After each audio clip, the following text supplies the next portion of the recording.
Komunikasi dalam jaringan atau online telah menjadi pusat dalam kehidupan sehari-hari, khususnya dalam interaksi sosial remaja saat ini.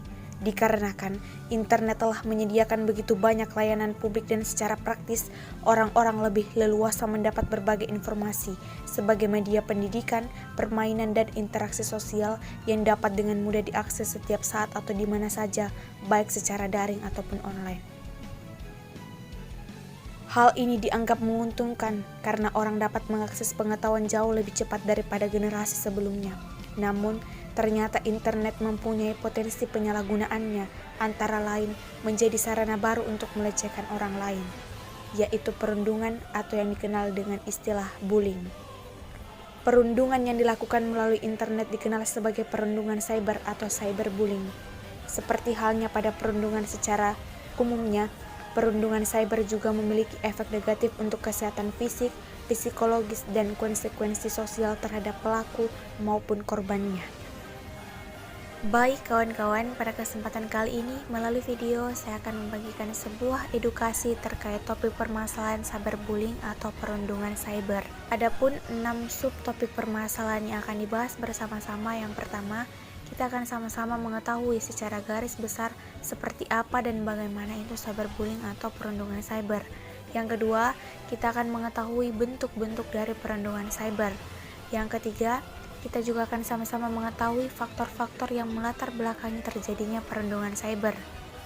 Lalu yang keempat, kita sama-sama akan mengetahui dampak-dampak yang boleh dirasakan bagi para korban ataupun pelaku dari perundungan cyber. Yang kelima, kita juga akan mengetahui cara pencegahan terhadap peristiwa perundungan cyber. Dan yang keenam, akan menguraikan pendapat pribadi terhadap pelaku perundungan cyber.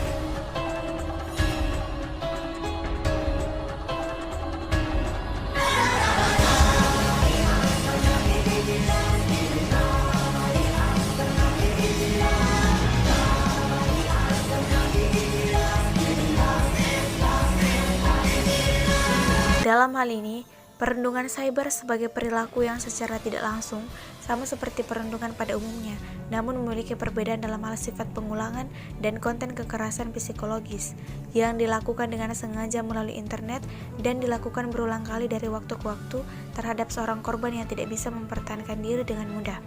Misalnya, pada situs jejaring sosial AXPM, Instagram, dan aplikasi pesan instan lain yang ditemukan dalam bentuk-bentuk komentar negatif, kutipan tulisan dalam sebuah lini masa atau timeline yang ditulis seseorang dengan tujuan menyindir orang lain, menghina, dan mengekspresikan sesuatu menggunakan bahasa yang terbilang kasar.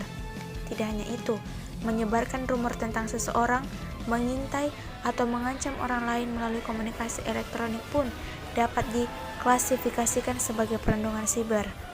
Pada dasarnya, perundungan cyber lebih mengerikan daripada perundungan di dunia nyata karena gangguan yang diterima tidak hanya terjadi di dunia cyber saja, tetapi juga dapat dirasakan di dunia nyata itu sendiri. Menurut Roth 2015, perundungan cyber memiliki beberapa bentuk. Yang pertama, pertengkaran cyber. Pertengkaran cyber di sini dapat berupa amarah, vulgar, mengancam, ataupun merendahkan. Yang kedua, pelecehan.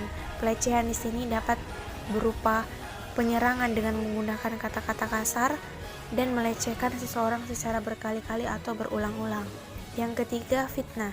Fitnah di sini dapat berupa komentar hinaan yang bohong, gosip kejam, dan rumor yang merusak reputasi ataupun eksistensi seseorang.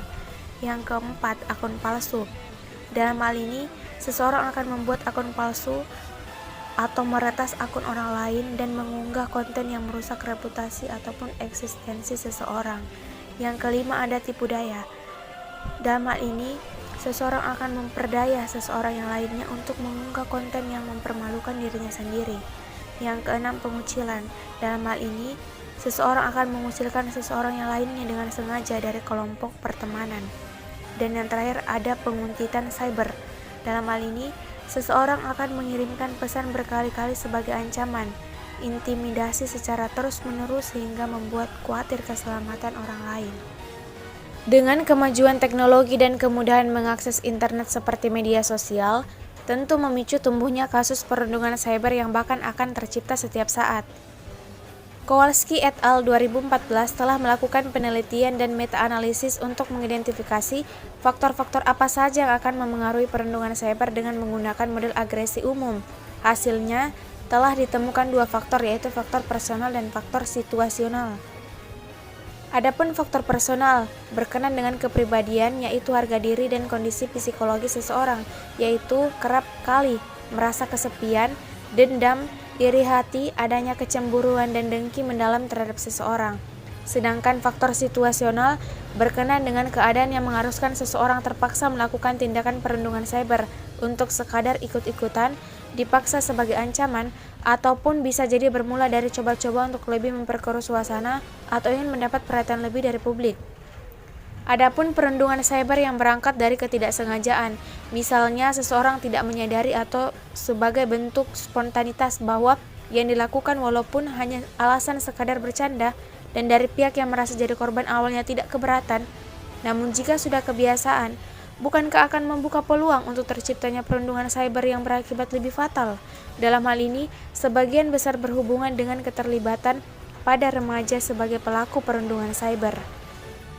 Memasuki pada bagian dampak-dampak dari peristiwa perundungan cyber. Yang pertama, seseorang akan mulai mengalami gangguan mental.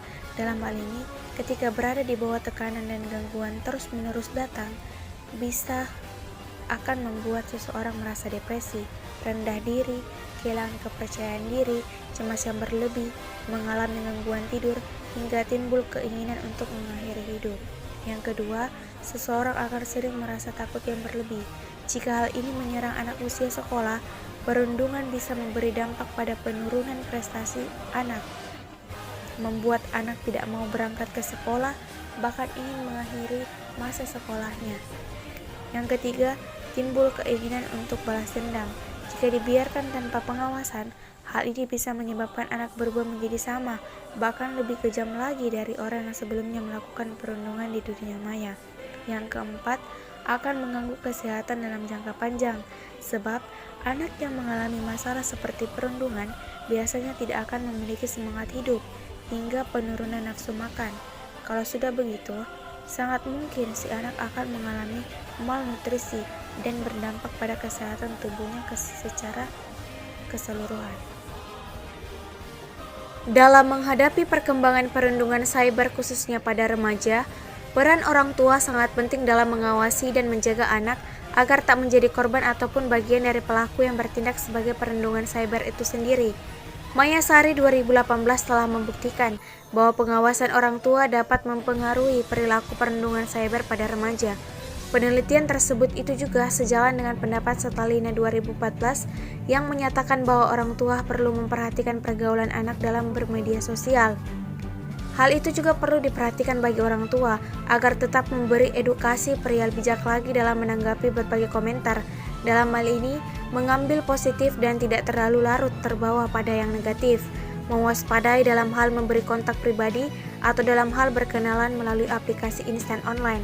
Sedangkan untuk anak sendiri, perlu berhati-hati dalam bergaul dengan orang baru yang ada di media sosial, serta lebih selektif lagi untuk menggunakan media sosial saat bergaul. Perlu diketahui juga pada masing-masing setiap anak agar terus terbuka pada orang tua, guru, atau teman yang bisa dengan benar-benar dipercayai sehingga dapat bersama-sama lekas menemukan solusi jika merasa menjadi korban atau bisa segera menemukan pilihan yang mulia dengan tidak menjadi pelaku perundungan cyber. Untuk itu, saya mengajak kawan-kawan agar tetap saling menghargai dan menghormati setiap perbedaan yang ada. Sewajarnya saja dalam menanggapi komentar-komentar warganet, tidak selalu memaksakan kehendak dan menjadi sosok yang selalu merasa paling benar. Bijak lagi dalam memberikan kontak pribadi kepada orang yang baru dikenal. Santai, tetapi tetap berlaku waspada. Mari tetap bertindak sebagai manusia yang senantiasa menjaga kehormatan diri sendiri. Tetap memancarkan energi positif bagi orang di sekeliling Anda, walaupun itu hanya sebatas di dunia maya. Katakan tidak pada perundungan cyber. Mari saling menjaga harkat dan martabat sebagai manusia yang mulia dengan tidak menjadi korban ataupun salah satu pelaku terhadap aksi perundungan cyber.